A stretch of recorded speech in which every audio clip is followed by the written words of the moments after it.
Vai. Bem-vindos ao projeto de evolução de movimento. Vamos falar um pouquinho hoje sobre a respiração. A importância que ela tem, não só pela mecânica respiratória em si, de inspirar ou expirar, e sim a conexão que ela vai ter com o pescoço, com o quadril, com as vísceras, com a posição da coluna e como a gente pode, a partir dela, equilibrar um pouquinho todas essas variáveis que a gente tem.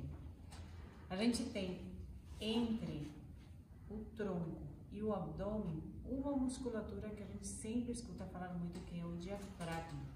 Ela tem um formato de guarda-chuva e ela não só é importante para respirar, e sim para ajudar no equilíbrio de fluxos e de pressões que a gente tenha entre o tronco e o abdômen. Ela está inserida, essa musculatura está inserida nas costelas, na coluna e na parte de baixo dela também. Então ela possibilita um posicionamento melhor das vértebras em relação à coluna e à postura, tá? Essa é uma parte muito importante, principalmente agora, nesses tempos que a gente está fazendo esse vídeo em época de pandemia.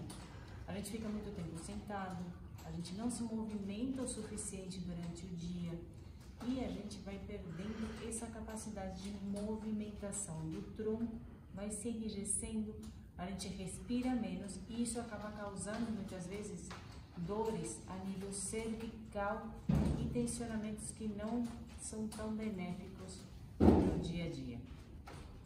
Eu vou mostrar um tipo de movimentação que a gente pode fazer bem simples para começar a criar consciência de como respirar, de como fazer com que as musculaturas funcionem um pouco mais equilibradamente umas com as outras e principalmente uns músculos que eles ficam entre as costelas, que são intercostais.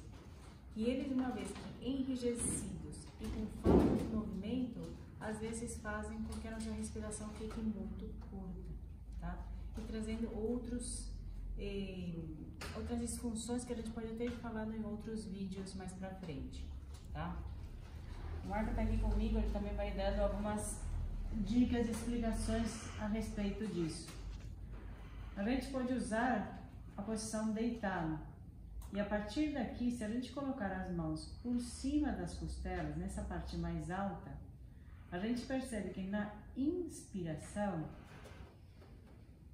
as nossas mãos elas se afastam para a lateral e elas sobem em direção do teto. E na hora que a gente solta o ar, as mãos se encontram mais. Elas descem em direção ao quadril e elas se juntam. Fazendo de novo.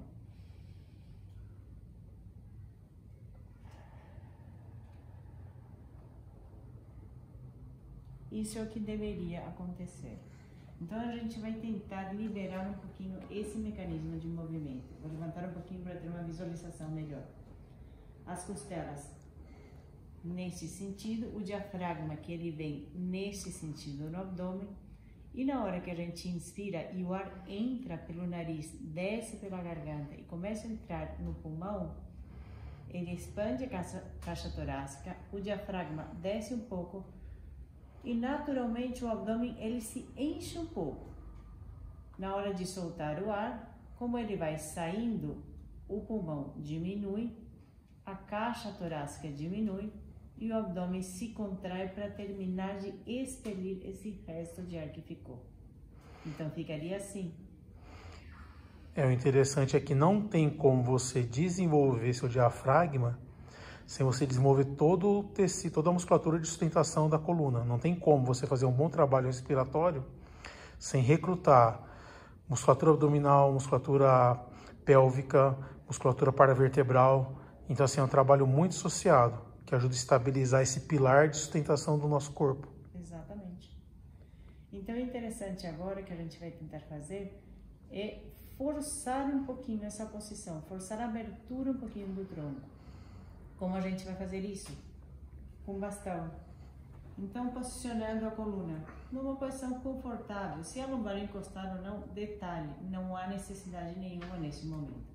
O que sim tem que ficar muito bem acomodada é a cabeça e a cervical.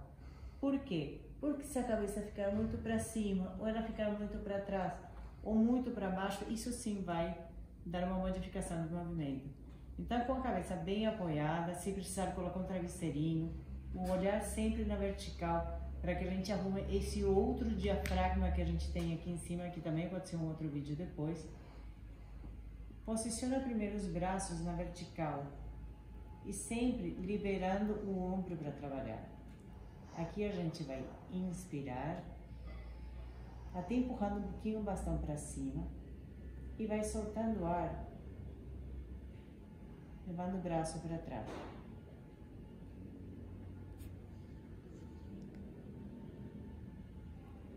Começa de novo. Pode levar o braço até o limite onde o ombro permita. Inspira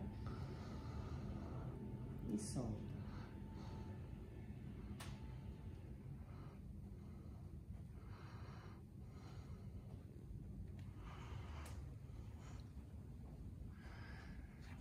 Pode complicar um pouco. Inspirou.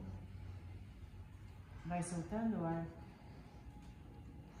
Na hora de ir atrás, tenta combinar o tempo da expiração com o tempo do movimento. É extremamente legal.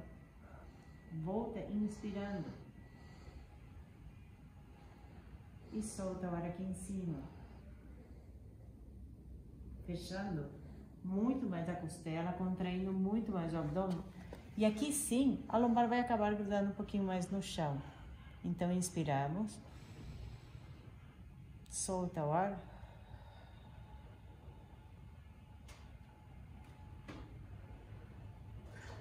Inspira. E solta o ar.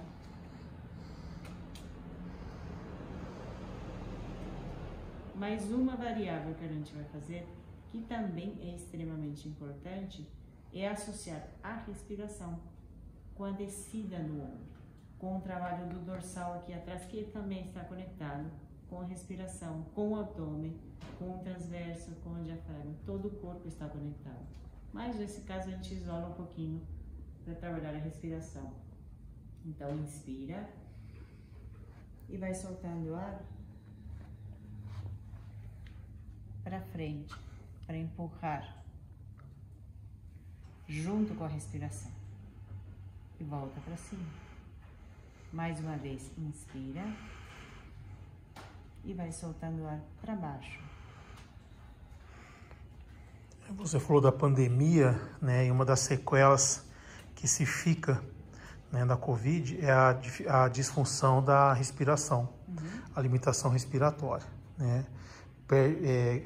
O paciente ele começa a compensar para poder respirar, começa a usar musculaturas que não são quase naturais da respiração, como musculatura do pescoço, como musculatura abdominal, ele vai tentando compensar, sobrecarregando essa musculatura, né? E aí, além de não ter um trabalho efetivo de oxigenação, pode causar rigidez, como você falou no começo do vídeo. Tipo assim, uma dificuldade respiratória compensatória pode desenvolver para a pessoa uma dor no pescoço crônica. E até problemas químicos. A gente deixa tudo mais ácido, mais cansativo, e aí vem a fadiga. E uma coisa está vinculada à outra.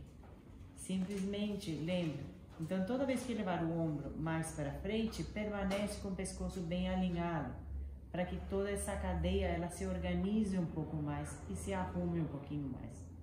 Então a fisioterapia ela pode ajudar em todos esses planos, em todas essas disfunções, não necessariamente só com exercício, sim com posicionamento, com manipulações diferentes. Então fica essa dica de movimentos, tá? Para treinar e entender um pouquinho a respiração e como ela é extremamente importante, com ou sem problemas respiratórios. E a conexão que ela tem com dores diferentes de cabeça, de quadril, de coluna.